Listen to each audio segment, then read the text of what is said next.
네, 여러분 지난주에 이어서 환경에 관해서 이제 두 번째이자 마지막 시간 통합 공과를 진행하려고 합니다. 근데 오늘 뭔가 이 드림몰 안에서의 분위기가 좀 이상해요. 이 약간 비가 와서 그런가 살짝의 그 우울감이 있는데 전사님이 오늘 아침에 눈을 떴는데 그 무릎이 너무 아픈 거예요. 전사님이 여기 이쪽에 연골이 없어요. 그래가지고 이런 날에는 진짜 이게 무릎이 아픈데 안 그래도 어제 재랑 전사님이 오늘 비 올 거다 그랬는데 저는 비 오면 저도 우울하거든요. 무릎이 아파가지고 좀 우울함이 있는데 우리 그래도 이 예배 시간과 또 통합공과 시간에 나눠지는 이야기들은 우울한 내용이 아니니까 우리 좀 이 분위기를 한 번 더 이렇게 떨쳐버리고 우리 집중해서 한 번 더 통합공과 또 한번 진행해 보도록 하겠습니다. 네, 우리 PPT 준비된 거 띄워주시면 감사하겠습니다. 네, 우리 지난주에 그리스도인과 환경이라는 주제로 이제 첫 번째 이야기를 나누는데요. 한 장 더 넘겨주시면 그런 이야기를 했습니다. 2020년도 참 특별한 해인 것 같다. 이게 그냥 스페셜하다는 느낌보단 정말 이슈가 많았던 해인 것 같다라고 이야기하면서 여러 가지 이슈들 중에서 두 가지가 전도사님이 생각했을 땐 큰 문제였는데, 하나는 지금도 우리에게 영향을 주고 있는 코로나 바이러스 감염증 19라는 게 있었고, 또 하나는 기후 변화에 대한 이야기를 했었어요. 그리고 지난주에는 이 두 가지 중에 기후 변화에 관한 이야기를 했었습니다. 그래서 전 세계적으로 지금 몇 년 동안 너무나도 그 가속화되고 있는 그 폭염과 또 우리나라도 올해 맞이했던 그 이례적인 연속되었던 강력한 태풍들, 이런 모든 것들이 기후 변화와 연관이 되어 있다라는 이야기를 해드렸었는데요.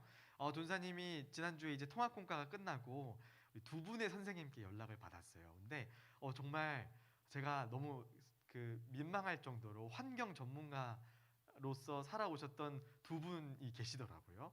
그래서 제가 참 저분들 앞에서 무슨 얘기를 한 건가 싶은 생각이 들긴 했지만, 우리 선생님 두 분께서 격려를 해주시면서 어떤 선생님께서는 이제 말 그대로 이 기후 변화에 대해서 환경이 지금 오염되고 있는 거에 대해서 굉장히 경각심을 가지고 있는, 그래서 여러분 이 기후 변화에 대한 이야기를 공부해 보시다 보면, 환경에 대한 이야기를 공부해 보시다 보면 여러 주장들이 나와요. 그래서 어떤 주장들은 정말 지금 심각하다. 전사님이 지난주에 이야기했듯이 우리가 이 무너진 생태계 시스템을 회복할 수 있는 시간이 얼마 남지 않았다.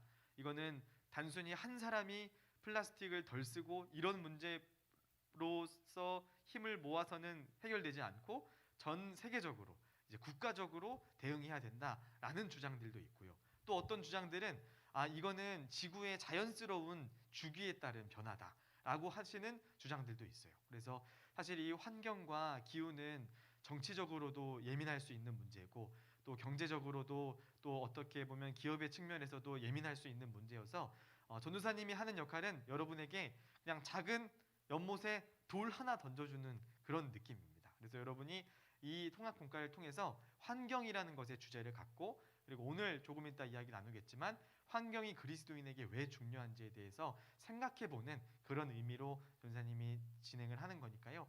전사님이 이쪽 주장만 맞다라고 하는 거는 아니라는 것 꼭 기억해 주시면 좋겠습니다. 그래서 오늘은 저 두 가지 이야기 중에 이제 첫 번째로 그 사진에 있는 코로나 바이러스 감염증에 대해서 이야기를 나누도록 하겠습니다. 네, 그 다음 장 띄워주시고요. 전사님이 어플이 하나 있어요. 전사님이 보는 어플은 뭐냐면 전 세계 현재 코로나 상황을 알려주는 어플인데, 저 화면에는 없습니다. 전사님 여기 액정에 여기 있는데, 이걸 왜 보냐면 여기 안에는 전 세계의 모든 나라의 지금 확진자가 몇 명인지, 또 사망자가 몇 명인지, 격리 해제가 몇 명인지, 그 나라의 치명률은 몇 퍼센트인지, 이런 것들이 수치로 쭉 나와 있는 거예요. 처음에는 전사님이 그냥 궁금했어요. 우리나라의 상황은 지금 어떻고 다른 나라의 상황은 어떻고 또 다른 대륙의 상황은 어떤가, 그런 궁금한 마음에 처음에는 이 어플을 다운받아서 보고 있었는데, 어느 순간 깨달은 것은 여기에 무수히 많이 적혀 있는 이 숫자들, 이게 따지고 보면 한 사람 한 사람인 거예요. 그렇게 보니까 이게 너무 심각하더라고요. 지금 실시간으로 조회해 봤을 때 전 세계의 확진자, 전사님이 요 코로나 기간에 살이 좀 확 쪘다고 누군가가 저보고 확진자라고 한 친구가 있긴 했는데, 그런 확진자 말고 정말 이 무서운 바이러스에 감염된 확진자가 전 세계로 일십, 백, 천만, 십만, 백만, 천만, 4,600만 명의 사람이 확진이 되었고, 이 안에서 사망한 사람 일십, 백, 천만, 십만, 백만 하면 120만 명이나 사망했다고 합니다. 그래서 지금 코로나 바이러스가 지금 유럽에서는 2차적으로 지금 락다운이라 그러죠. 봉쇄령이 이제 내려지고 있다고 하는데, 도대체 이 코로나 바이러스는 왜 생긴 건가에 대한 이야기도 여러분과 함께 나눠보고자 합니다. 사실 이거에 대해서도 여러 주장이 있을 수 있는데, 이거는 전도사님이 생각하는 그 수준에서의 생각이니까 요 내용도 어느 정도 이런 이야기가 있구나라고 들어주시고, 그리고 혹시라도 더 궁금한 친구, 더 풍성한 이야기가 있는 거는 여러분들이 스스로 알아보시면 좋겠습니다. 이제 전 세계적으로 이제 팬데믹이라는 그런 WHO라는 우리 세계 보건 기구가 있는데, 이 기구에서 이 코로나 바이러스가 이제 터지고 나서 아마 3월 1일쯤이었던 것 같은데, 3월 초였던 것 같은데, 그때 팬데믹을 선언을 했습니다. 이 팬데믹이라는 거는 어떤 뜻이냐면, 세계적으로 감염병이 대유행하는 상태이고, 세계보건기구 WHO가 정한 감염병 경보 단계 중 최고 경고 등급 단계인 6단계에 해당한다라고 되어 있습니다. 글씨가 작아서 정확히 보일지 모르겠지만 이 감염병 경보 단계가 있습니다. 1단계는 1단계가 낮을수록 위험도가 낮은 건데, 1단계는 동물에 한정된 감염이었고, 2단계는 동물 간 감염을 넘어서 소수의 사람에게 감염된 상태가 있고, 3단계는 사람들 사이에서 감염이 증가된 상태이고, 4단계는 사람들 간 감염이 급속히 확산되면서 유행병이 발생할 초기 상태이고, 5단계는 감염병이 널리 확산돼 최소 2개국에서 병이 유행하는 상태이고, 마지막 6단계, 팬데믹에 해당되는 6단계는 다른 대륙의 국가까지 추가 감염이 발생된 상태라고 해서 지금 이제 팬데믹이 선언되어 있는 상태입니다. 이제 이 바이러스에 대해 전사님은 문과예요. 이 생물 별로 좋아하지도 않았어요. 그래가지고 이 단어 하나하나가 전사님한테 되게 어렵더라고요. 뭐 세균과 바이러스의 차이에 대해서도 이야기하는 분들이 있고, 이건 이제 바이러스인데 이 이야기들을 전사님 보면서 전사님이 이해할 수 있는 부분들이 많지는 않았지만, 요 내용이 중요하구나라는 것을 깨닫게 되었는데, 처음에 이제 이 코로나 바이러스가 발병됐을 때 많은 이야기가 있었죠. 중국에서 이제 그 코로나 바이러스가 시작이 됐는데, 이 유전자들을 이 바이러스를 다 조사를 해보니까 박쥐도 연관이 돼 있는 것 같고, 천상갑도 뭐 영향이 있는 것 같고, 그래서 이런 희귀 동물들, 이제 사람들이 자주 먹지 않는 동물들을 먹는 이 중국에서의 그 식습관이나 그 발생했던 지역에서의 문화가 영향을 미쳤을 것이다라는 이야기들이 많이 있었습니다. 그래서 전문가들은 요즘 이 사실 바이러스라는 것이 전 세계에 유행하는 게 어느 정도의 그 텀이 있대요. 최소한 어느 정도 기간이 흐른 다음에 이 바이러스가 발병이 되고 했던 그런 주기가 있는데, 규칙적이진 않지만 어느 정도의 긴 주기가 있는데, 요즘 우려하는 건 뭐냐면 20세기 들어서, 더 나아가서는 21세기 들어서 너무나도 이 바이러스가 전 세계적으로 확산되는 속도가 빨라지고 있다는 거예요. 이 빨라지고 있다는 것에 대한 경고를 하고 있습니다. 그래서 우리가 21세기에 들어서 발생한 바이러스만 해도 한 4가지 정도가 되는데, 사스, 그리고 신종플루, 메르스 다 들어봤죠. 그리고 오늘날 우리가 겪고 있는 코로나19라는 바이러스가 있습니다.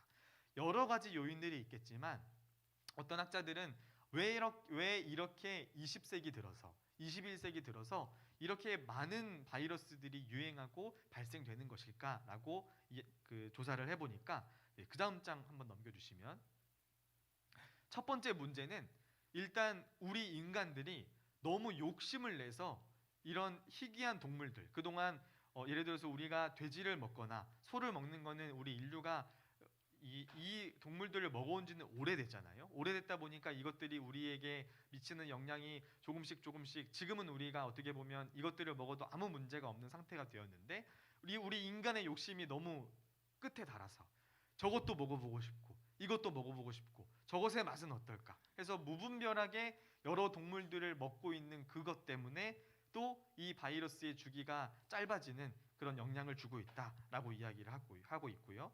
또 하나는 이제 우리가 지금 보면 그 다음 장 잘 넘겨 저랑 잘 맞는데요.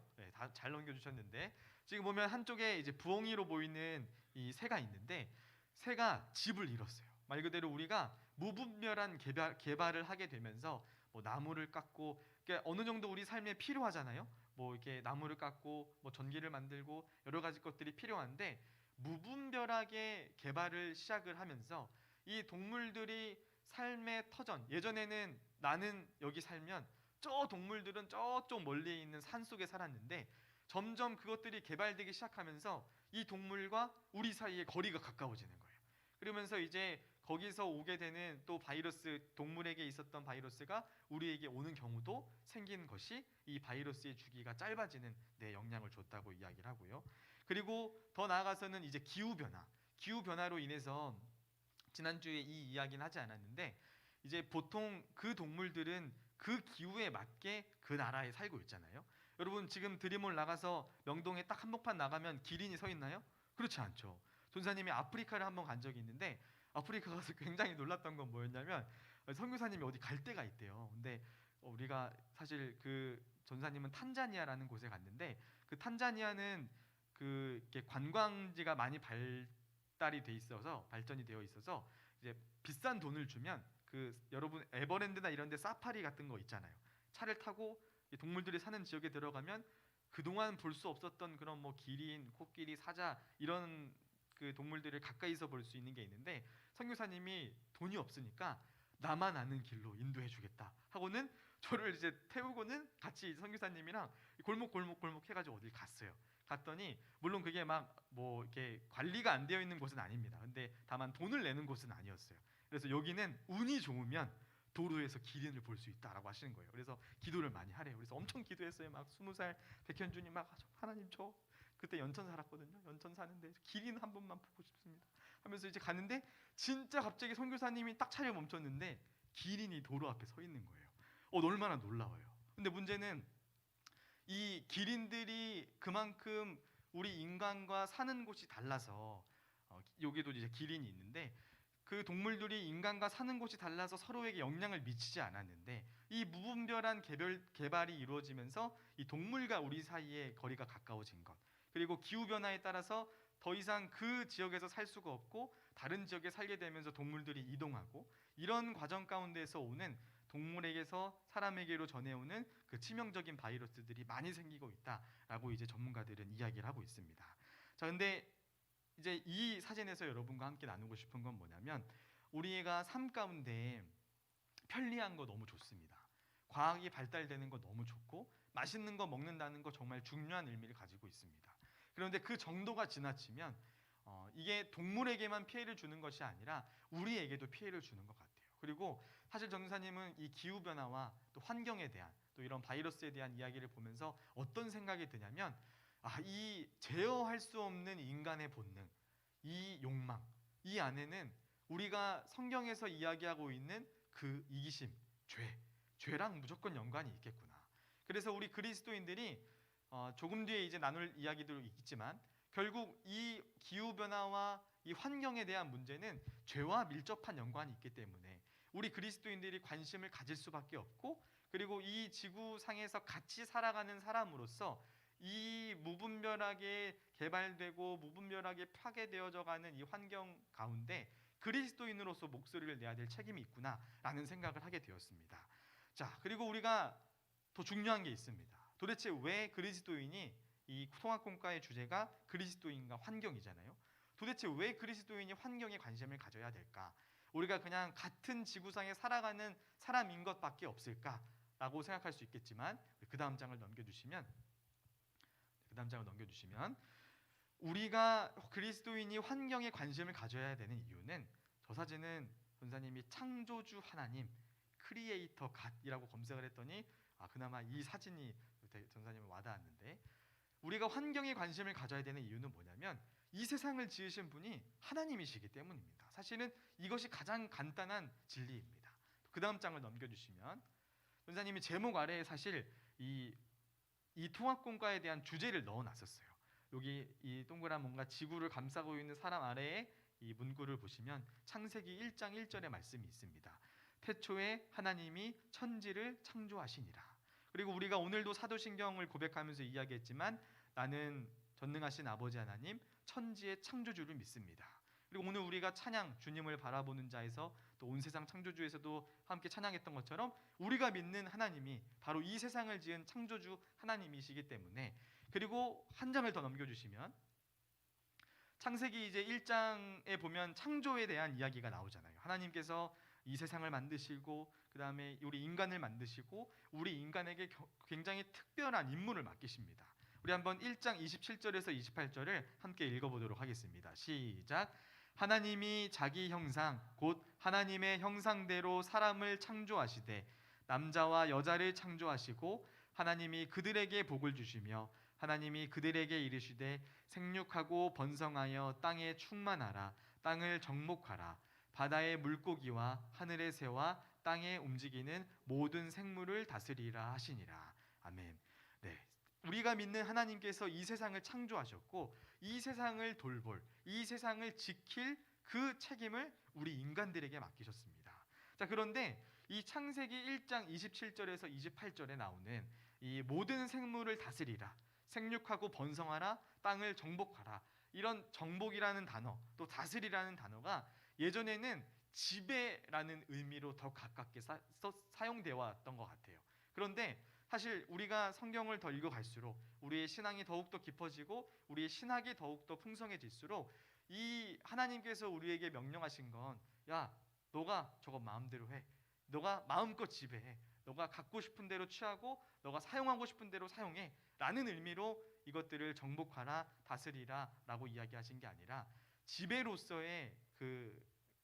지배로서로 말씀하신 게 아니라, 지배로서의 다스림으로 이야기하신 게 아니라 돌봄으로서의 다스림으로 우리에게 이야기하셨다는 것을 우리가 알게 됩니다. 네, 사랑하는 여러분, 우리 하나님은 회복과 치유의 하나님이시죠. 우리가 개인적인 삶을 살다가도 인생 가운데 상처를 받게 되면 상처 났네? 상처 자연스러운 거지. 누르면 아프네? 그래 뭐 상처는 원래 아픈 거야 라고 하지 않죠. 우리가 상처가 나고 아프고 고통을 받으면 우리가 하나님께 기도합니다. 하나님, 이 나에게 고통을 주는, 나에게 상처를 주는 이 문제 내 힘으로 해결할 수가 없습니다. 하나님 도와주세요. 그럴 때 하나님께서는 여러 사람들을 통해서, 예배를 통해서, 하나님의 말씀을 통해서 우리 가운데 치유해 주시고, 그 상처를 치유해 주시고 우리를 회복시켜 주시고 우리를 다시 일으켜 주시는 분이 하나님이십니다. 여러분, 이 통합공과를 통해서 여러분이 꼭 기억했으면 좋겠는 것은, 하나님은 이 세상을 창조한 분이시고 창조하시고 내버려 두시는 분이 아니라 우리를 끊임없이 돌보시는 분이라는 것입니다.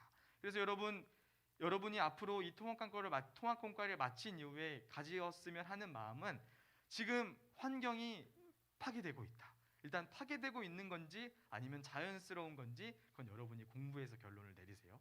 결론을 내리고, 이게 여러 주장들이 있지만 그 주장과 상관없이 나는 그리스도인으로서 창조주 하나님이 지으신 이 세상을 돌봐야 될 책임과 의무가 있다라고 생각하는 친구들은 혼자서 할 수 있는 여러 가지 실천들을 해나갔으면 좋겠고, 내가 혼자 하는 것보다 좀 더 여력이 된다, 옆에 있는 친구에게 그 행동을 같이 해보는 여러분들 되었으면 좋겠고, 그리고 전사님은 개인적으로 오늘날 같은 시대에는 여러분 혹시 환경의 비전을 갖고 있는 친구들 있나요?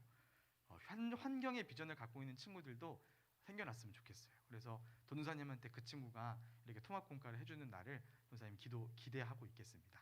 그래서 여러분, 이 통합공과 마무리하는데 우리 하나님께서 창조주 하나님이신 것, 그리고 우리에게 명령하신 것은 지배로서의 다스림이 아니라 돌봄으로서의 다스림을 우리에게 명령하셨다는 것 기억하시면서 여러분께 주어진 그 환경, 하나님께서 주시는 마음으로 잘 돌보는 우리 모두가 되었으면 좋겠습니다. 네, 이것으로 모든 통합공과를 마치도록 하겠습니다. 감사합니다.